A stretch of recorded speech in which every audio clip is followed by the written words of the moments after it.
یہ جو گاؤں گاؤں جلسے ہوتے ہیں، یہ گاؤں گاؤں جو کانفرنسیں ہوتی ہیں، یہ جو گاؤں گاؤں محفلیں ہوتی ہیں، آپ لوگ سچائی سے بتائیں، کیا جلسوں کی حالت دیکھ کر دل میں درد نہیں پیدا ہوتا؟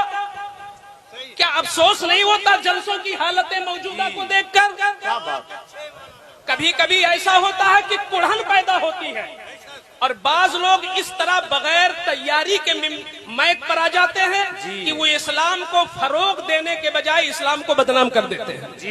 کیا بات،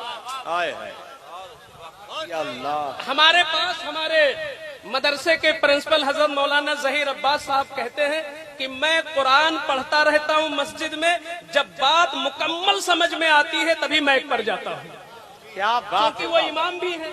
تو یہاں جو ائمہ کرام ہیں، میں ان کو پیغام دینا چاہتا ہوں، میں ان کو پیغام دینا چاہتا ہوں کہ آپ کو جو محفل ملتی ہے وہ علامہ مفتی حنیف القادری کو نہیں ملتی، ان کو تو شور ہنگامے والا مجمع ملتا ہے، یہ تو ان کا ہنر ہے کہ یہ سب کو سنبھال لیتے ہیں، مگر جو سنجیدہ دماغ اور جو سنجیدہ ماحول اماموں کو ملتا ہے وہ دوسروں کو نصیب نہیں ہوتا۔ بہت اچھا حضرت، بہت۔ مگر ہمارے ائمہ کرتے کیا ہے کہ جب 11 بجنے والا ہوا تو سوچتے ہیں کشف المحجوم مل جائے، احیاء العلوم مل جائے، فیضان سنت مل جائے، ایک واقعہ مل جائے، کام ہو گیا۔ نہیں، آپ کی ذمہ داری صرف اپنے آپ کو بچا لینا نہیں ہے، اپنے ہنر سے اپنے مقتدیوں کا ایمان بھی بچانا، ان کا عقیدہ بھی بچانا ہے۔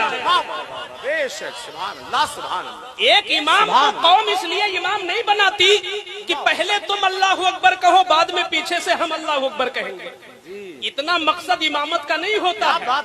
امامت کا مقصد ہوتا ہے پورے محلے کے دین اور سنیت کی حفاظت۔ واہ واہ واہ، سبحان اللہ۔ تو جب تک آپ تیاری نہیں کریں گے آپ کیسے ممبر پہ آ جاتے ہیں؟ واہ، سبحان اللہ۔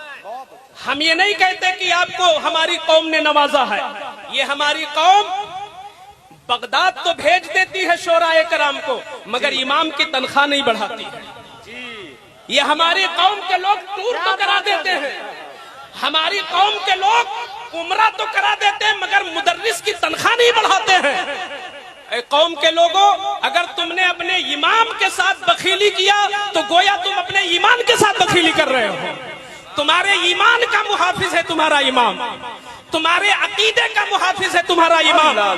امام کو اتنا غنی کر دو، اتنا غنی کر دو کہ وہ ایک ہفتہ تیاری کرے اور اتنی اچھی تیاری کرے کہ 20 منٹ کے اندر تمہاری نسلوں کے اندر ایمان اور اسلام کی عظمت کو محفوظ کر دے۔ کیا بات ہے حضرت، واہ واہ، بہت اچھا، سبحان اللہ۔ اگر ہمارے بچوں نے اسلام کو سمجھا ہوتا تو اسلام میں آنے کے بعد پھرنے کی ضرورت کیا ہے؟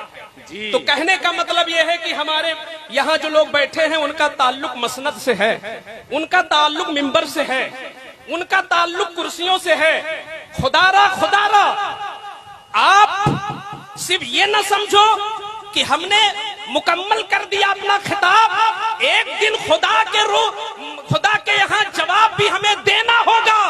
جب اللہ پوچھے گا اے شیر محمد برکاتی، میں نے تیرے منہ میں زبان دیا تھا، طلاقت دی تھی، بولنے کی صلاحیت دی تھی، تجھے اعلیٰ دماغ دیا تھا، تفکر و تدبر کی صلاحیت دی تھی، اس لیے تو نے کہاں استعمال کیا؟ میں کہوں گا کہ عرس واحدی طیبی میں نے بڑی اچھی تقریر کی تھی، تو اللہ فرمائے گا تیرا مقصد تھا نذرانہ لینا، تیرا مقصد تھا داد و دہش لینا، تیرا مقصد تھا واہ واہی لینا، جا دنیا میں مل گیا، یہاں کوئی حصہ نہیں ہے۔ اللہ اکبر، اللہ اللہ۔ ڈرے لوگ اس سے، کیا بات ہے، یہ وقت آنے والا ہے، ڈرے اس سے لوگ، اور ممبروں کے ساتھ انصاف کریں۔ میں کہتا ہوں اسلام وہ مذہب ہے جو شادی میں فضول خرچی بھی نہیں برداشت کرتا تو جلسے میں بھی فضول خرچی برداشت نہیں کرتا۔ ایسا نہیں ہے کہ تم اسلام کو بلیک میل کرو،